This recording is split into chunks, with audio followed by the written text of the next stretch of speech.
very quickly, anger manifests itself in different ways.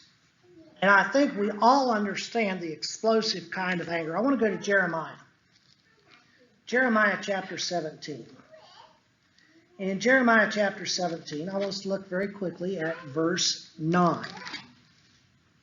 Jeremiah 17, verse 9. The heart is deceitful above all things and desperately sick. Who can understand it? I, the Lord, search the heart and test the mind, to give every man according to his ways, according to the fruit of his deeds.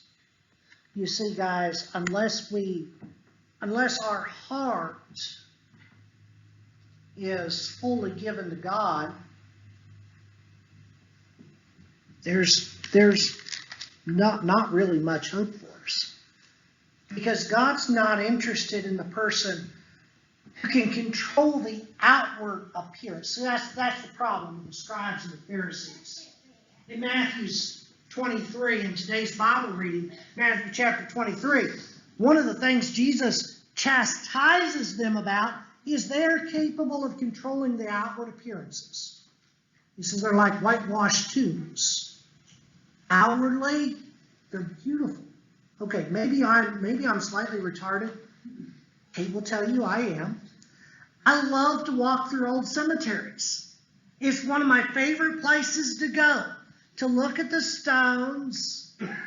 Mound Cemetery, when Kate and I first met, one of the places I took her was Mound Cemetery in Marietta. We walked up the mound. And I just enjoy cemeteries. But then when you think about what's under the surface, what those stones represent, it's kind of gross. The Christian who is capable of putting on a front,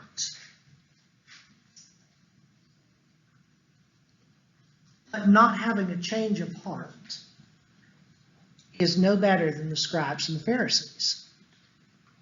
So we need to change our heart. The only way that we're going to get control of the emotion of anger is from deep inside of our hearts. But before we get into that, I want to identify a couple of things, because there are people who have anger issues, and I'm one of them who has anger issues. I don't fall, at one time I did, but I no longer fall into the exploding category. We all see it. Okay? I'm gonna pick on Vernon for a little bit, because Vernon already talked to me about this, and so I think it's okay.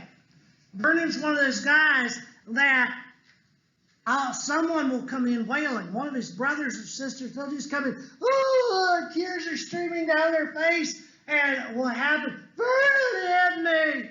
Like, Vernon, why did you hit him? Why did you hit your sister? He's like, I don't know. I just got so angry. I'm like, okay, that's exploding anger. I experienced that. I know what exploding anger is. I know what it looks like to lose control of that emotion. Exploding anger is simply lashing out. It's expressed, it's anger, frustration that is expressed by lashing out and exploding violently. Sometimes physically, sometimes verbally. And a person experiences, to one extent or another, a loss of control. You're no longer, and when I asked Vernon why, I don't know, that's what he's talking about. He has lost physical ability to control his own actions. And Vernon's as sweet a guy as you'd ever want to meet. He's got a good heart. But it's the emotion that has to be learned, he has to learn how to control. After an explosion, psychologists will tell you that there is usually a feeling of guilt, sorrow, remorse. I've experienced all of those things, and I think Vernon has probably experienced all of those things. So if you're an exploder, you will probably experience that after the explosion. Okay, we've identified that one. That one's easy. Psychologists tell us, and I think the Bible would back this up, that there's also a silent anger. The Bible refers to this as brooding anger. Sometimes we refer to it as denial.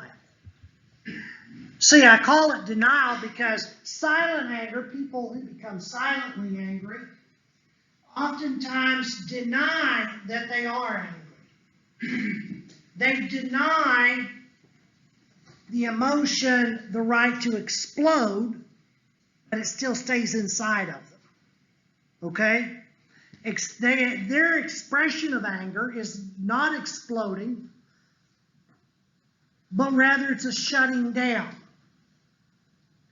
And I learned this kind of anger to a point. This is probably not where I am yet, but I experienced this kind of anger because I felt the guilt of the exploding anger. And I didn't want to feel that guilt anymore.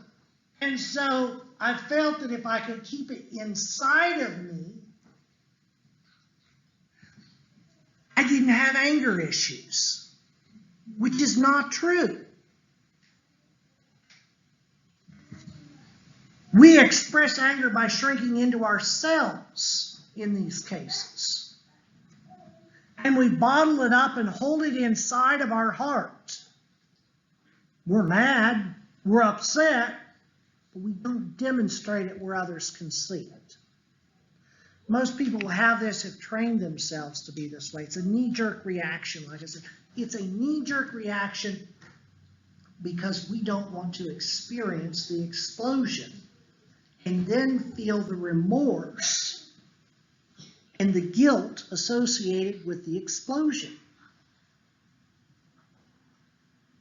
And so this response eases our conscience. Dr. Paul Meyer, from the foundation of the Meyer Meredith Clinic, and I think I've got that reference right, but Dr. Paul Meyer wrote that 95% of depression in the United States is caused by anger that is turned inwardly. Sometimes we become angry with ourselves. I didn't realize this. But apparently in the psychologist world, it's very prevalent. And so when instead of becoming angry and lashing out, we turn that inwardly and we keep it bottled up. And over time, usually long periods of time of responding to frustration and anger this way, we destroy ourselves from the inside out through what is described as clinical depression.